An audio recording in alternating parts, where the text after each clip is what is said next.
Hi, my name is Elizabeth and I'm going to be doing an abdominal examination.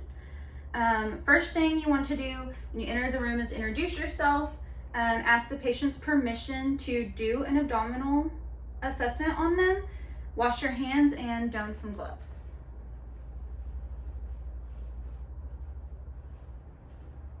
Expose your belly. You're first going to just inspect the abdomen. You're going to look for any masses, pulsations, note any scars. You're then going to listen in all 4 quadrants in a clockwise motion. You're listening for bowel sounds. You should have 5 to 30 within a minute.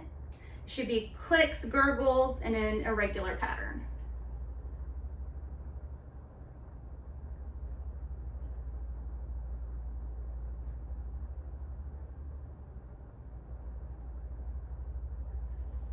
Next, you can move on and listen to the abdominal aorta.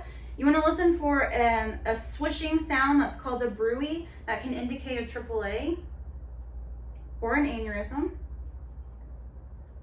You're going to find the xiphoid process. It's going to be midline with the umbilicus. No bruit. You can move on to the renal arteries, and they will be on either side.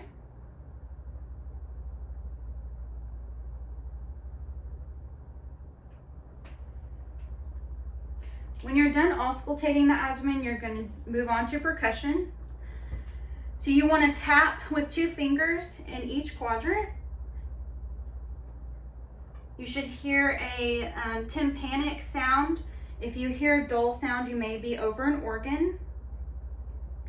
You can check for liver size in the right upper quadrant, right under the rib cage.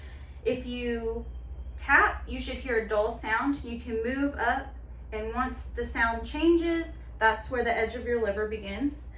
You can also do the same thing with the spleen on the left side. After percussion, you'll move on to palpation. You'll start with light palpation in a clockwise motion. If your patient has any pain with your light palpation, you can suspect peritonitis. You want to feel for any abnormal masses, pain. Once you're done with light palpation, you can move on to deep palpation. You're just going to push a little harder and a little deeper in all 4 quadrants, asking your patient if they have any pain or discomfort, feeling for any abnormalities. You can also sometimes palpate the liver if it's enlarged and the spleen if it's enlarged, and those are both abnormal findings.